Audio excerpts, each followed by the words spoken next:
जब रिश्ता टूटता है तो लोग दो काम करने लग जाते हैं। एक तो ब्लॉक कर देते हैं या फिर उसे मनाने में दिन रात कोशिश में लग जाते हैं। और यही वो दो काम है जो सामने वाले को आपको हल्का महसूस करने के लिए मजबूर करते हैं। दोनों तरीके सामने वाले को यह महसूस कराते हैं कि तुम अपने आप में पूरे नहीं हो, तुम्हें उसकी जरूरत है, और यही चीज तुम्हें कमतर महसूस कराने का काम करती है। दोनों तरीके दिखावे हैं, चाहे उसे ब्लॉक करना, चाहे उसे मनाने के लिए भरसक प्रयास करना। यह सामने वाले के मन में आपकी कमजोरी का संदेश छोड़ते हैं, बल्कि असली जीत तो उसमें है जब आप चुपचाप बिना शोर शराबे के पूरा खेल ही बदल देते हो। अभी इस वीडियो में मैं आपको वही खेल बताने वाला हूं जिसमें 5 पड़ाव हैं। ना तो आपको ब्लॉक करना है और ना उसे मनाने की कोशिश करनी है, लेकिन वो 5 पड़ाव स्टेप बाय स्टेप बताऊंगा जिसे आपको अच्छे से समझने हैं। अगर आपने 5 स्टेप को सही से समझ लिया और इसे सही से फॉलो कर लिया तो 100% वो तड़प कर तुम्हें याद करेगी, क्योंकि यह सिर्फ टिप्स नहीं बल्कि प्योर साइकोलॉजी है। और अगर आपने इसे समझ लिया ना तो सामने वाला आपको चाहकर भी इग्नोर नहीं कर पाएगा। तो शुरू करें।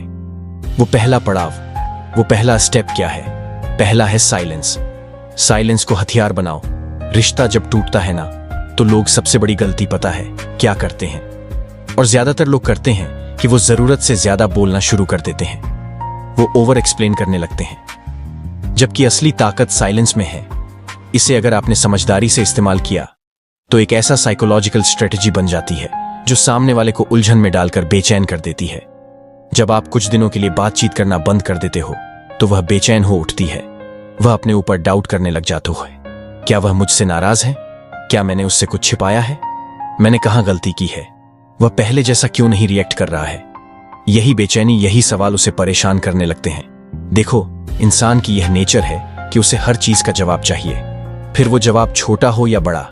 और जब वो जवाब उसे आपसे मिल नहीं रहे होते, आपने चुप्पी लगा रखी है, तो वो खुद ब खुद अपने दिमाग में कई तरह की कहानियां बनाना शुरू कर देता है जो उसकी बेचैनी को बढ़ाती है।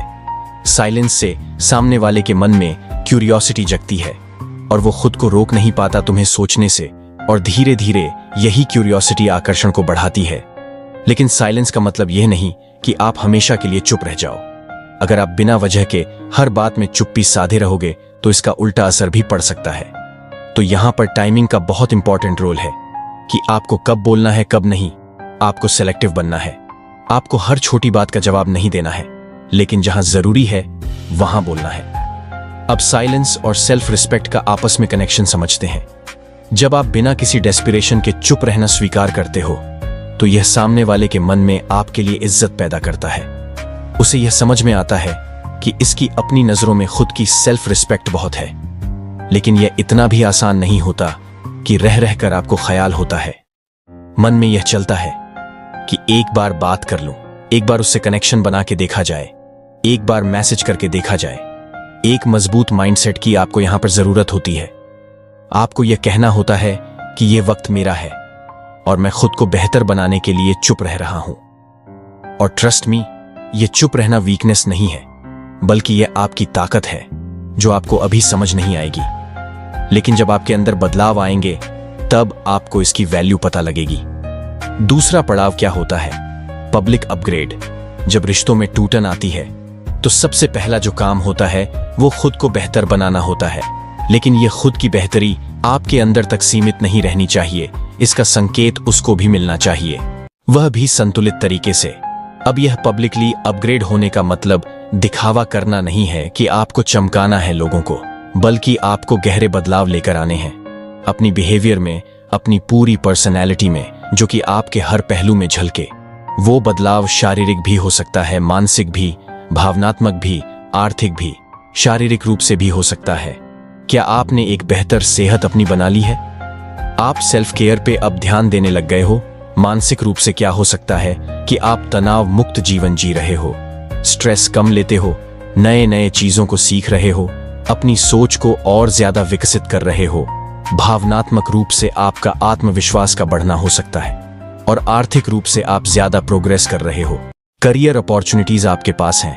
आप पहले से ज्यादा फाइनेंशियली मजबूत हो चुके हो। जब ये सारे बदलाव आपकी पूरी पर्सनैलिटी में आते हैं और इसका जब वो संकेत दूसरे को मिलता है तो ये काफी गहरा साइकोलॉजिकल प्रभाव छोड़ता है। वो संतुलित होना चाहिए, किसी तरह कोई दिखावा ना लगे। सटल तरीके से जब आप ये सारे संकेत उस तक पहुंचाओगे तो इसके ऊपर गहरा असर पड़ेगा, जो कि धीरे धीरे उसके दिमाग में जेलसी और क्यूरियोसिटी पैदा करेगा। आपके लिए इसके साथ पहले आप सच्चे बनो, अपना वह बेस्ट वर्जन लेकर आओ ताकि कोई भी आपको नजरअंदाज ना कर पाए। तीसरा स्टेप है म्यूचुअल कनेक्शन से असर डालना। अब देखो, जो म्यूचुअल कनेक्शन की जो मैं बात कर रहा हूं, ये मैं उन्हीं खास लोगों की बात कर रहा हूं जो आपके आसपास आपका भला चाहते हैं, आपको खुश देखना चाहते हैं।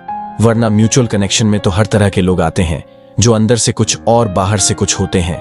हमेशा उन लोगों से कनेक्शन को अपने यूज कीजिए जो सच में आपका भला चाहते हैं, जो सही रिपोर्ट उस तक पहुंचाएं, ट्रांसपेरेंसी मौजूद हो, मतलब वो सही मायने में सच्चे अर्थों में जाकर उसे बताएं कि उन लोगों ने तुम में कई तरह के बदलाव देखे हैं और आप सच में बदल गए हो, पहले से ज्यादा पॉजिटिव हो चुके हो। इसमें सबसे बड़ा फायदा जानते हो क्या मिलता है? कि वो जो लड़की होती है, अगर बताने वाला कोई अपना है तो ये गलत इंफॉर्मेशन तो नहीं देगा, लेकिन वो जो अपना है वो सही मायनों में आपका अपना होना चाहिए, जिस पर आप दोनों ही ट्रस्ट करते हो, वो विश्वास करने लायक इंसान हो। वो आपको भीड़ में चाहिए 50 लोगों की, पर आपको वो सही इंसान चाहिए।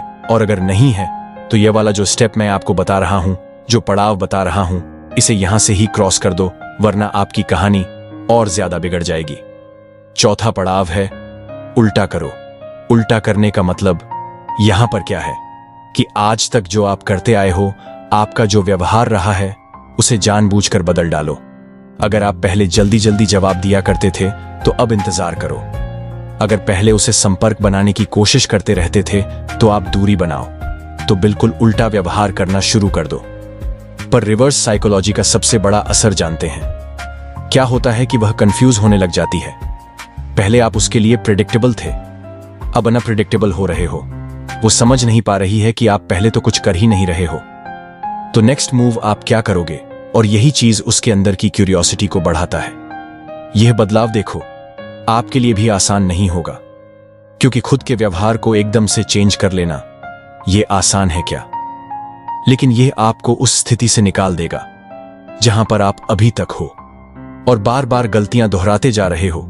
साइकोलॉजी में जो रिवर्स साइकोलॉजी है, यह पावरफुल वेपन माना जाता है, क्योंकि यह डायरेक्टली सामने वाले के सबकॉन्शियस माइंड पर हमला करता है। और पांचवा पॉइंट, जो कि सबसे इंपॉर्टेंट है, जो कि है रहस्यमय रहो।